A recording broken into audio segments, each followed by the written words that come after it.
Hello and welcome back. Now, this is the following weekend after I've done the brakes. So what we're doing now is, let me show you. Drop links. So they've come, brand new ones. So yeah, we're going to fit these. So let me show you what the original ones are looking like. So if you were looking last weekend, I fit these brake discs and I've done the calipers. So you can see, look, I've been on a drive in them and they look lovely worn in now. Look at that. Look, all the calipers are nice and dirty now though, aren't they? Oh dear. So, when I was doing this, I noticed that the drop links, look, the rubbers are gone. The bottom ones are, don't think they're as bad, but the drop links have completely gone on both sides on the top. So I've been on the internet and I've bought these. Now these are not genuine Jaguar. I was going to get genuine Jaguar, but considering they're only 5 years old and they're rusted instantly and the rubbers are split, I mean, you wouldn't believe that was 5 year old, would you? That's shocking, isn't it? Look, you can see it's even been painted in wax oil and it's still just naff, right? So anyway, I've gone for a set of Borg and Beck. Oh, now I don't know if this is top quality, I don't know if it's bottom quality, I don't know, but they weren't the cheapest one, but they weren't the most expensive, they were sort of like the most reasonable. Now I've had Borg and Beck parts on Jaguars before and they've been quite good. So, and look, if you hold this next to it, bear with me. Look at that. See? So they don't look too bad. The quality looks quite good, look. So yeah, so this is what we're going to do. Now, my understanding of this is that you undo the bottom one first. Oh, hang on, this is a bit awkward. Undo the bottom one first. Where is it? Oh, there it is. And then undo the top one. Now, like I say, some people say you have to drop parts of the suspension and all that. Well, we don't want to do that. I mean, I don't think you have to do any of that, to be honest. A bit concerned whether the anti-roll bar is going to spring, move or something as soon as I undo it, but I don't know. But now this has like a thing on the top. Can you see? It's like a hexagon. Yeah? So it's like that. So you can tighten them up and I presume untighten them. So what we're going to do is first, I'm going to get not an alloy, what am I doing? I don't even know what I'm talking about now. I'm going to get a wire brush and just clean the ends. Yeah, hang on. Clean the end of it. And then I'm going to find myself a spanner that fits perfect.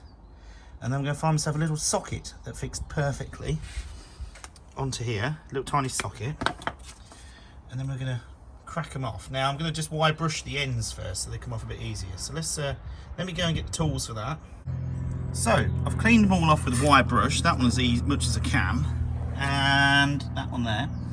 Now the problem I've got is if you put the spanner on, look, it just turns because unfortunately this has rusted sort of round. See, on the new one, bear with me. See, look, it's like perfect fit. But yeah, so what we're going to have to do, unfortunately, is just turning. So we're going to use a set of mole grips. We're going to get it on the top there, and then I'm going to undo it.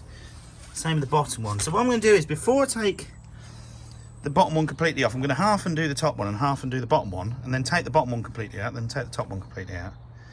Just get them started, you know, because once you get them started, they'll come straight off. So that's what we're going to do.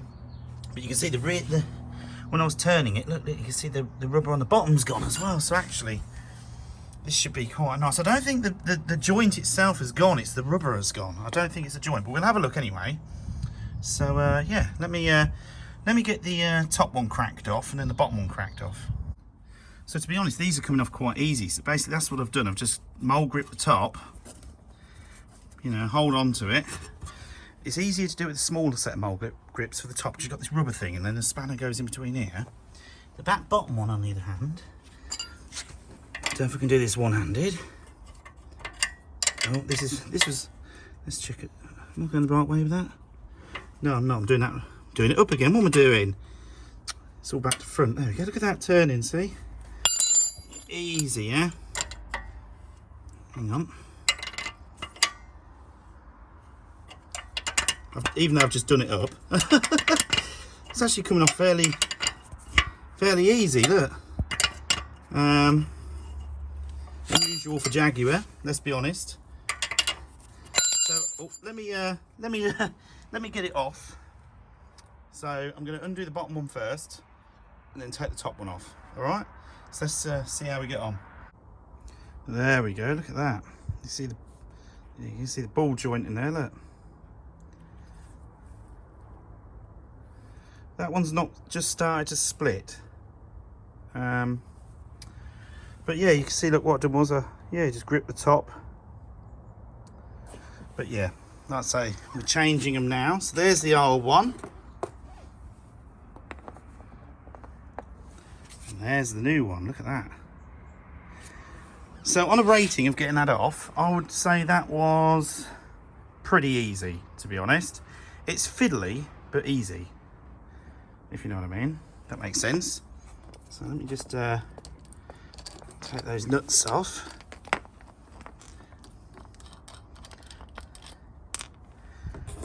And let's see how easy this drops into here. So bear with me, the camera work may be a bit iffy now. Like normal, to be honest. Oh, hang on, I may have to fiddle with it a bit. Give me a minute. So it's quite straightforward. It's quite easy as well, to be fair. So now I've just got to tighten them up. So I'm going to tighten the bottom one nearly tight and then the top one nearly tight, and then give them a last tighten up at the end. So like I say, I'm just going to do a bit of time on each one. But yeah, that's definitely better, isn't it? So for this top one, these new ones, the nut on the top is actually a 17mm, not a 15mm like the old one. So you've got to try and get it in this little gap and do it. It takes ages, but I've got one of these. Look at this. 17 ratchets. So I'm hoping just put that in there and hold the top. Wallop, we're done. So let's see how that works. Look at that. Now that is what Jeremy Clarkson would say, look at my genius. So that is actually one done. Yeah, look at that. And that took me, I would say 40 minutes. Time I got all the tools and all that. 40 minutes. So let's get round the other side and have a look at that one. So, this side is not as bad. You can see it's just started splitting. Just see the grease coming out, yeah. The bottom one is just starting to split as well. In fact, I'm not sure, hang on. No, it's completely gone, look. So it's a bit weird. So on this side, the bottom one's gone more than the top one, but on the other side, it was the top one, not the bottom one. So anyway, same procedure again. Look at that, can you see it over there? Look, you can just see it behind the exhaust pipe. Lovely. So let's get these cleaned up and see if we can get them undone. So look, you can see the hole in it. Dear me. Not good. So like I say, some people say you can just replace the rubbers, but I've never seen the rubbers for sale, and to be honest, you nearly knacker them up getting them off. This one's a bit, not as easy as the other side. So I'm going to undo the bottom one completely and then finish the top one off. So this one's a lot harder. I've had to, I can't seem to grip it on the top. So I've got the mole grips, knackered the rubber up on the old one and forced it on just above the ball joint in there. If you see what I mean. So now I can just undo it because it's nearly off, but it's sort of seized up and there weren't enough on the top to hold it. So that's how I do it. So if you can't get it off, that's what you do. Put a big set of mole grips on and just get it tight. So the top one had a hole appearing in it. I think the mole grips finished that off. The rear one was really gone. Look at that. Hang on. Oh, bear with me. Hang on. So there's no play at all in these. So they weren't gone, as in worn out. It's just the rubbers were gone. Problem is you can't seem to buy just the rubber, and then let's be honest, you knacker them up getting them off half the time, don't you? So yeah, let's get the new one on. Now something you need to remember is if you do decide to do this yourself, there is a left hand and a right handed side one of these. They're not just the same. There is you have to buy the specific side that you're doing. I'm one of those people, if you do one side you have to do the other. I just think it's pointless doing one not the other, because if the rubbers are going this side, it's going the other side. Even if it looks all right now, it's definitely going. You might as well just change both in one go and be done with it. So yeah, let's get this one on. So that's the new drop link. Very happy with them. Yeah, I'd rate this job, if you're going to do it yourself, easy, I'd say. It's just a bit time consuming because you've got this rubber thing on, you see. This is to protect the handbrake cable off this nut here, but it's a bit, there's not a lot of room up there and it's a bit fiddly, but I mean, it came off easy, no problems at all. Can't fault it at all, nice and easy. So yeah, that's another job done. It was another job found, but it's another job done. So yeah, anyway, I'm very impressed with these M-Tech brakes. Really good, really good. They're a bit dirty now. The car wants washing, because, like I said, I'll give it a nice 200-mile round trip to where I'm in, and I went out as well in it. I was riding around, messing about as they are, as we'd say. So yeah, let me get the wheel back on. So there we go. There's the drop link. Yes. You can't see the other one on the other side, but yeah. Oh, you can just see it a bit. So very happy with them. That's a nice job done. So yeah. So that's that done. Yeah.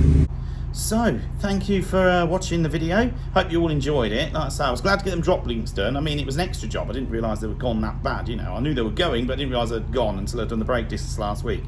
So we've got them on anyway. So the next job is supercharger belt, and there's like a drive belt on it or something on the front. I think there's 2 belts on the front of this. I can't remember. I've never touched it myself, so I'm going to have a look.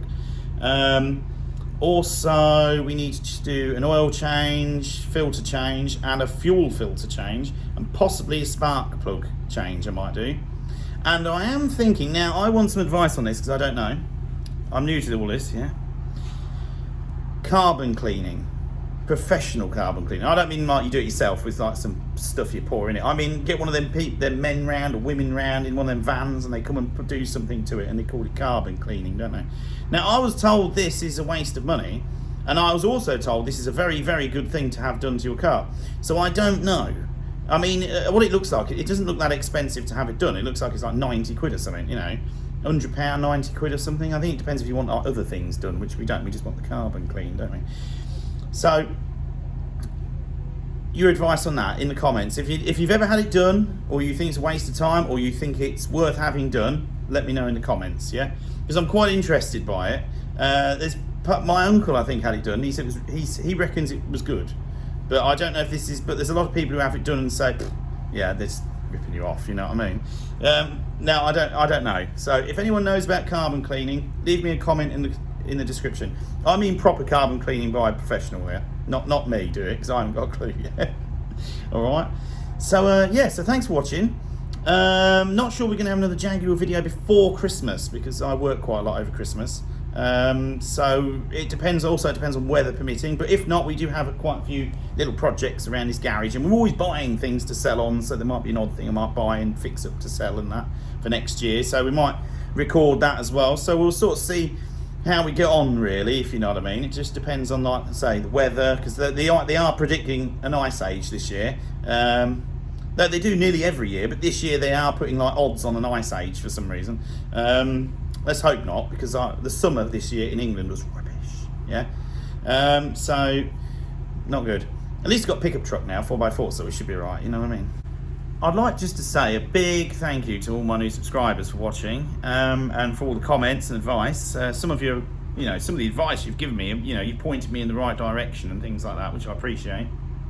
Especially with looking for parts and things like that, because sometimes, I mean, it's like those drilled and grooved brake discs. The only reason I knew where to get those from was a subscriber on YouTube. So I'd like to say thank you very much for that. I'm sorry I have forgotten your name, but you know who you are, yeah? So thank you very much for that one. I appreciate that. So enjoy your weekend, have a great one, and I'll see you all very soon with a new video. Now, what it's on, I don't know, but it'll be a new video, yeah? So, see you later.